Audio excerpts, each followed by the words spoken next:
کافی ہیں آپ کو آپ کا اصلی چہرہ دکھانے کے لیے. اچھا اس کے بعد آپ کے اپنے جو صحافی حضرات ہیں, آپ کے اپنے جو جرنلسٹ ہیں, وہ پاکستان کی کامیابیوں کا اعتراف کرتے ہیں. اب شرمندگی کا حال تو یہ ہے کہ انڈین یوٹیوبرز جو ہیں ان کے حالات یہ ہیں کہ وہ اپنے یوٹیوب چینل پر کبھی کسی جوتشی کو بلاتے ہیں اور پوچھتے ہیں جی 2026 میں پاکستان کا کیا ہوگا, پھر وہ بلاتے ہیں اور کہتے ہیں جی پاکستان کے نقشے پہ آپ بات کر لیجئے.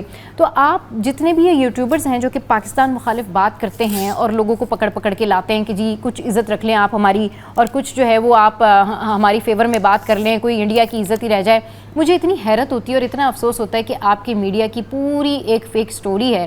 جس طریقے سے آپ لوگوں نے فیک خبریں دی, اس کے بعد اب بھی آپ لوگوں کو چین نہیں آ رہا. ان کے جو یوٹیوبرز ہیں وہ بھی اسی لائن پر چل پڑے ہیں کہ اب وہ بھی لوگوں کو بلا رہے ہیں, وہ بھی اپنی تسلی کے لیے جو ہے وہ پاکستان مخالف باتیں کر رہے ہیں. اور اتنے افسوس کی بات ہے کہ آپ پاکستان کے نقشے کے اوپر بات کرتے ہیں, آپ ہمارے نقشے کو برا بھلا کہتے ہیں. پاکستان آپ کے نقشے کو مٹانے کی صلاحیت رکھتا ہے. پاکستان تو وہ ہے کہ آپ کے طیاروں کو ہوا میں نہیں چھوڑا پاکستان نے, تو زمین پہ کیا چھوڑے گا. تو جب بھی ہمارے ملک کے خلاف بات کریں تو سوچ سمجھ کے بات کریں.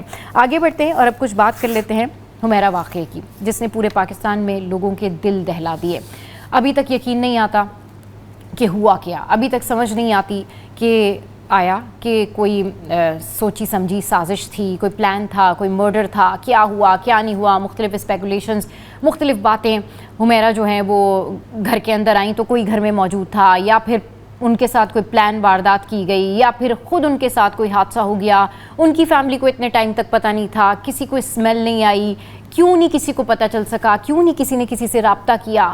بہت ساری باتیں, بہت ساری اسپیکولیشنز جو ہیں اس حوالے سے ہو رہی ہیں, لیکن اس واقعے نے سب کی آنکھیں کھول دی ہیں. اور میری گزارش ہوگی کہ ان کی جو فیملی ہے, ان کے جو نجی معاملات ہیں اس میں لوگ دخل اندازی نہ کریں تو بہتر ہے, کیونکہ فیملی سے بڑھ کر کوئی نہیں ہوتا. ہاں اب اگر کوئی اپنی فیملی سے رابطے میں نہیں تھا, اگر کوئی باپ اپنی بیٹی سے بات نہیں کر رہا تھا, یا ان کے جو بھی وجوہات تھے وہ ان کے پرسنل وجوہات ہیں, پرسنلی لوگوں کو ٹارگٹ نہ کریں. لیکن اس واقعے نے ایک بہت اچھی چیز یہ کی ہے کہ جو بات ہم بہت ٹائم سے کر رہے تھے کہ لوگوں کو یونائٹڈ ہونا چاہیے, جو لوگ بیچلر رہتے ہیں کم سے کم ان کا کوئی واٹس ایپ گروپ ہونا چاہیے, ان کو کوئی پوچھنے والا ہونا چاہیے. تو ہماری جو انڈسٹری کی خواتین ہیں جیسے طوبہ انور ہیں اور سونیا حسین, ہیٹس آف ٹو یو, کہ جس دن سے یہ واقعہ ہوا, یاسر بھی اس واقعے کے حوالے سے کافی زیادہ جو ہے وہ ایکٹیو رہے. انہوں نے اس واقعے کے حوالے سے بات کی, انہوں نے کہا جی تدفین میں بھی ہم حاضر ہیں. اس کے علاوہ اب ایک واٹس ایپ گروپ بنا ہے, شوبز کی انڈسٹری کی جو خواتین ہیں ان کا یہ واٹس ایپ گروپ بنایا گیا ہے جس پہ وہ ایک دوسرے سے کنیکٹڈ رہیں گے. That's really really really good کہ آپ لوگ ایک دوسرے سے کنیکٹڈ رہیں, اور جتنے بھی بیچلرز یہاں پر رہتے ہیں وہ ضرور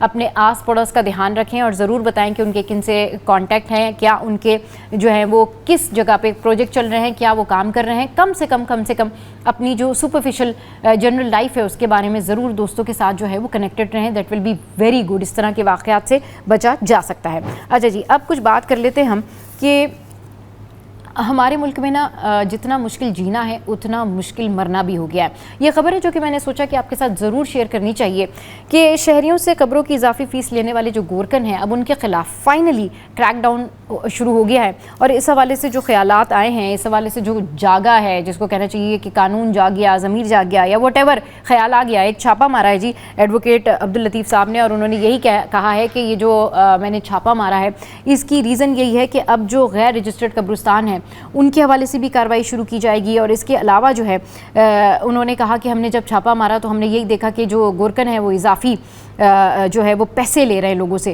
تو یہ بڑی اچھی بات ہے کہ اب اس حوالے سے کارروائی کی جائے گی. قبرستانوں کا بھی خیال رکھا جائے گا جہاں کوئی پوچھنے والا نہیں ہے. لوگوں کے پیارے وہاں جو ہیں وہ ان کی تدفین ہوتی ہے, لوگوں کے پیارے وہاں موجود ہوتے ہیں, لوگ وہاں آتے ہیں, دعائیں کرتے ہیں. لیکن اس کے علاوہ وہاں جو حالات ہوتے ہیں وہ آپ سب کو پتہ ہے کہ وہاں پر کیا کچھ ہوتا ہے. قبرستان کی جو سیکیورٹی ہے اس پرپس کے تھرو کہ وہاں پر کوئی غیر متعلقہ لوگ نہ جائیں, جو قبروں کے ساتھ لوگ کرتے ہیں, جو بے حرمتی کرتے ہیں وہ نہ ہو, اور اس حوالے سے جو اضافی فیس لینے کا معاملہ ہے یہ سالو ہو جائے. اچھا جی, ایک اور خبر جو مجھے لگا آپ کے ساتھ میں ضرور شیئر کرنی چاہیے یہ ہے ایڈوکیٹ عبداللطیف صاحب. اچھا جی, یہ جو میں نے ابھی آپ کے ساتھ میں ذکر کیا ہے قبرستان کے جو سینئر ڈائریکٹر ہیں ان کا نام ہے اقبال پرویز صاحب. اگر میں نے یہاں پر ان کا نام لینے میں مسٹیک کی ہو تو میں یہ کریکٹ کر لیتی ہوں کہ ان کا نام ہے اقبال پرویز صاحب. اچھا, اب جن ایڈوکیٹ عبداللطیف صاحب کی میں بات کر رہی ہوں یہ ایڈوکیٹ ہیں اور یہ گئے ایک ہوٹل پہ اور انہوں نے قمیص شلوار پہنا ہوا تھا، تو ہوٹل کے ایک ویٹر نے ان کو روکا اور کہا کہ آپ اندر نہیں جا سکتے۔ اچھا جی، کیوں؟ بقول ان کے عبداللطیف صاحب کے کہ اس نے مجھے کہا کہ آپ اندر نہیں جا سکتے کیونکہ آپ نے قمیص شلوار پہنا ہوا ہے اور یہ ہوٹل شاید ہائی فائی ہے۔ اچھا جی، ڈیفینس میں اب ایسا بھی ہونے لگا ہے۔ چلے جی، یہ خبر بڑی عجیب سی لگی۔ اس کے بعد انہوں نے کہا کہ جی میں نے ایک نوٹس بھی بھیجا ریسٹورنٹ والوں کو لیکن کوئی جواب نہیں آیا۔ اب یہ جو ایڈوکیٹ عبداللطیف صاحب ہیں، انہوں نے جو ہے کنزیومر کورٹ میں درخواست دائر کی ہے اور جو کچھ بھی ان کے ساتھ ہوا ہے انہوں نے بتایا کہ جی مجھے اس طریقے سے روکا گیا۔ میرا سوال یہ ہے کہ ہم جس معاشرے میں رہتے ہیں اس معاشرے میں اوبویسلی ہم قمیص شلوار ہی پہنتے ہیں، اور ہم جس معاشرے میں رہتے ہیں اس معاشرے کو سب سے زیادہ تمیز کی ضرورت ہے، اس معاشرے کو سب سے زیادہ ایجوکیشن کی ضرورت ہے۔ کسی کا لباس اس کی پہچان نہیں ہو سکتا، کسی کے آداب، کسی کی تعلیم، کسی کا اخلاق اس کی پہچان ہو سکتا ہے، اور جب یہ تینوں چیزیں ہوں گی تو اس کا لباس بھی بہت ہی مہذب ہوگا۔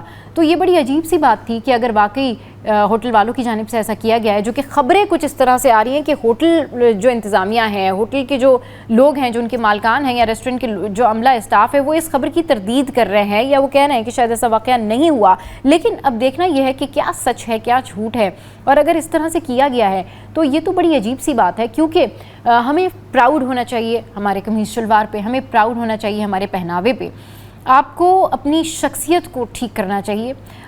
کسی انسان کو اس کے کپڑوں سے جج کرنا، کسی انسان کو جو ہے وہ اس کی خد و خال سے جج کرنا، یہ بڑی عجیب سی بات ہے۔ تو اس معاشرے میں بہت ساری چیزیں بگڑی ہوئی ہیں جن کو ٹھیک کرنے کی ضرورت ہے، اور انسان کی پہچان اس کا لباس نہیں، اس کی تعلیم، اس کا اخلاق، اس کی تہذیب ہوتا ہے۔ آج کے ولاگ سے فی الحال اتنا ہی۔ آپ کیا کامنٹ کرنا چاہتے ہیں ضرور بتائیے، اور ہاں یہ بھی ضرور بتائیے گا کہ یہ جو اجت دیول صاحب ہیں، انہوں نے جو یہ بونگی ماری ہے اور انڈیا جس طریقے سے بوکھلاہٹ کا شکار ہے، اور ایشین کپ کے لیے یہ جتنی زیادہ جو ہے وہ تمہیدیں باندھ رہے ہیں اور جتنے زیادہ یہ ریزرویشنز کا اظہار کر رہے ہیں، آپ کیا سوچتے ہیں کہ جب انڈیا پاکستان کا میچ ہونے جا رہا ہوگا تو یہی سارے لوگ میچ دیکھنے کے لیے موجود ہوں گے؟ اینڈ آئی نو کہ ایسا ہی ہونے والا ہے۔ آج کے ولاگ سے فی الحال اتنا ہی، اپنا خیال رکھیے۔